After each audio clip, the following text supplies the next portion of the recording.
just chatting streaming category as nerve in real life. Hi, hello, how are you? I'm Amber or Amberly, nice to meet you. Today we are talking about my experiences as a woman within the streaming industry and why I've decided that it is no longer for me, and why I strongly believe that the streaming industry for women in the big year of 2026 still sucks. So this video is going to be broken up into 3 parts to fully dissect and put and convey my thoughts correctly. So part 1 is going to be all of my experiences within the streaming industry and how I've reached the conclusion that it's no longer for me. Part 2 is going to be centered around some research that I've done regarding the streaming industry and how it is for women. Part 3 is going to be advice for new streamers and navigating the streaming space. You can skip ahead or skip around. All research referred to in this video will be linked in the description below. So streaming actually used to be my dream career. Think OTV, Pokimane, Lily Pichu, that genre of streamer. It's something that I was really passionate about, or just working within the social media field. I started my streaming journey around 2019 and I streamed pretty consistently up until 2022.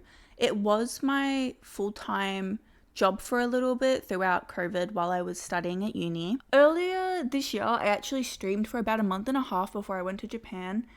And when I got back, I did have plans to continue streaming. And I didn't. You know, it was really eye-opening and it gave me a lot of clarity within my decision that streaming isn't for me. I also streamed on Mixer briefly. We're not going to talk about her. Streaming for me resulted in a lot of anxieties. The anxiety stemmed from a lot of different sources. Imposter syndrome, the live view count was a big one, and aligning with the main theme and topic of this video, misogyny. Misogyny is rampant on Twitch, on other streaming services that have come up in the last few years. You know, I think it's a real reflection of the current political climate and the way women are treated on a daily basis. It's really hard to be vulnerable at this sort of thing. Wow. When I first started streaming, I found it a lot easier to find the motivations and a drive to keep working. But over time, especially towards the end of 2022, when I stopped, and then this year, there's so much anxiety attached to the go live button. Like any form of content, it's super easy to become obsessed with the numbers. But streaming adds such a different aspect to obsessing over numbers because it is live and you can't escape it, and it's just a lot.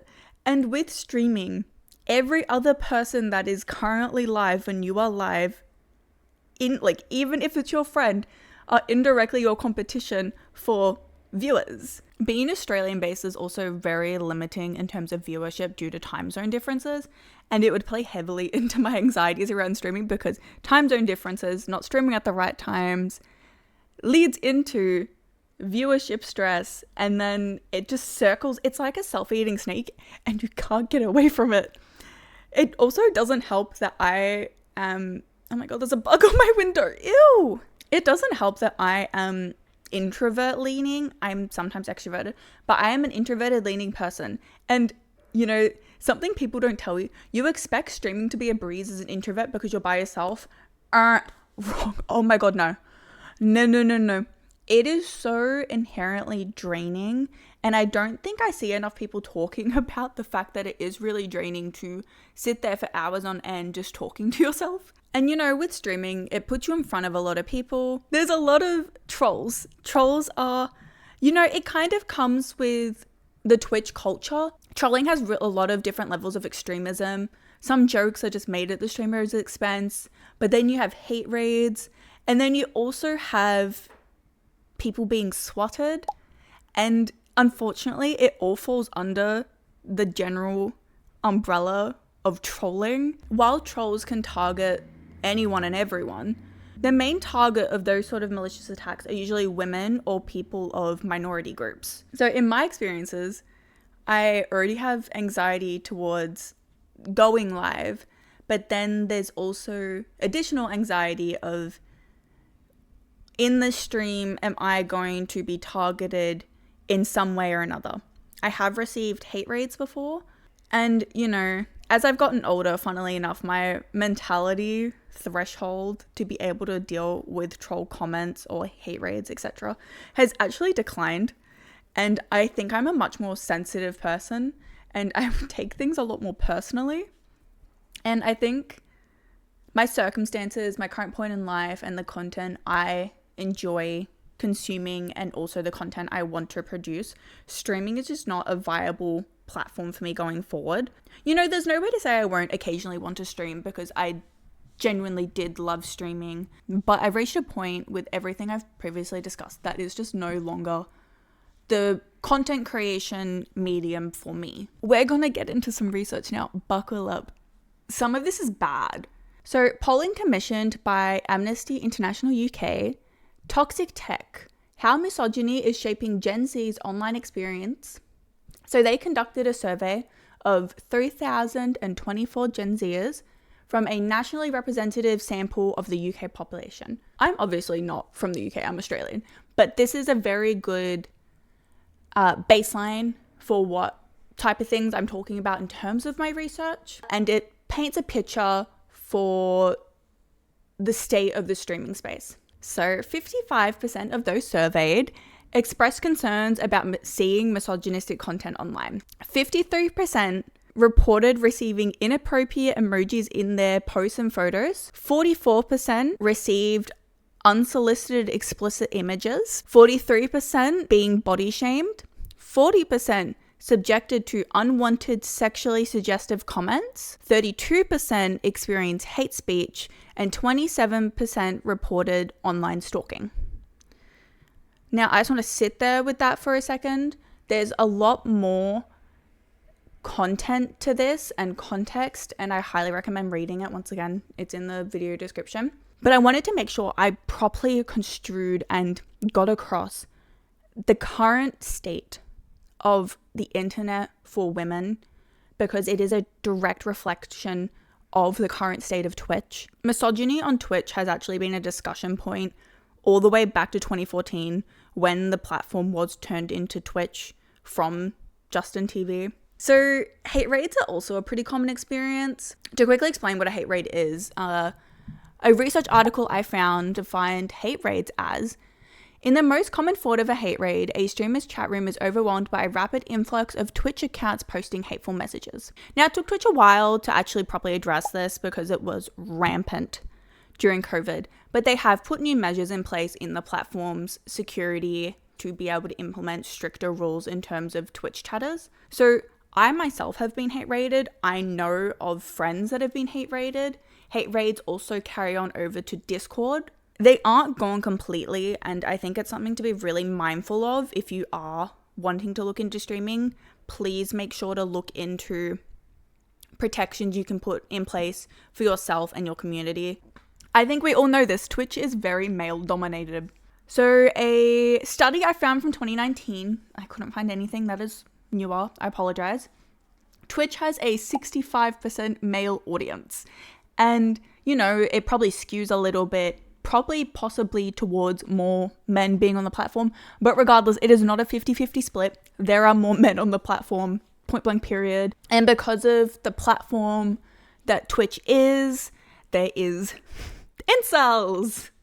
So because of Twitch's demographic mostly being men, you'll have incels sitting there being like, okay, well then it's easier for women to get viewership, right? So I just want to run a little experiment, if you will. I would like you to open Twitch Tracker and look at the top streamers for the month of whenever you're watching this video. I'm making this in July of 2026, and to find the top female streamer, I had to scroll. Not 10, not 20, not 30, 41. Yeah. Every other streamer, even if it's just like an org, because League of Legends is up there. I don't like League of Legends. I don't know what you're talking about. 41. So with that alone, it just debunks the thing of women being able to get a audience easier, because if that's the case, then why isn't majority of the top 10, top 20, top 30 women? Why did I have to scroll to the 41st place to see a woman? While I've only touched on the surface of misogyny, on Twitch in particular, it is a really hard topic to talk about because there are going to be people that will disagree with me no matter what I say, because that's just what it is at the moment nowadays. This video isn't to discourage people from streaming, especially women. I actually want more women to stream. I want to see more girly pops on my Twitch app when I occasionally open it. So I wanted to also share some tips, and I know this is very tonally different to the last section, so if you need to take a break, please take a break. So the top tip I want to tell new streamers or pre-existing streamers that have clicked on this video is to not stream. That sounds really counterproductive, I know, but I have a point, please hear me out. Once you stop your stream, that VOD just sits there.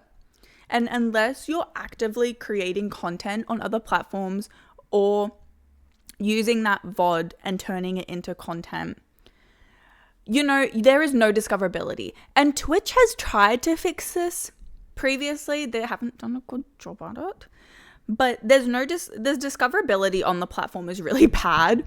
So the best thing you can do as a streamer is to not stream. You need to build your brand and diversify on other platforms. I want to talk a bit about brand building. Some good questions to ask yourself is, what do you want your brand to be in terms of what are you wanting out of streaming? And what type of community are you wanting to build? Those are two top things that you need to keep in mind when deciding what games to stream, what content to stream, because streaming isn't just games anymore. You've got the dudes treating just chatting streaming category as nerve in real life. A good research point when trying to decide and working on what you want your brand to be and your streaming platform to be is to look at streamers you admire and look up to. Use them as inspiration. Obviously, don't copy them. You need to find a way to make it your own. When creating content on other platforms, you do want to keep in mind the brand that you do want to build and the community you want to build, because you will have members of that community that don't actually watch your stream but are part of your community. A great case study of this is Vanilla Mace. She is so beloved. I love her too. But she has a solid little niche of a Twitch community of people that watch her streams.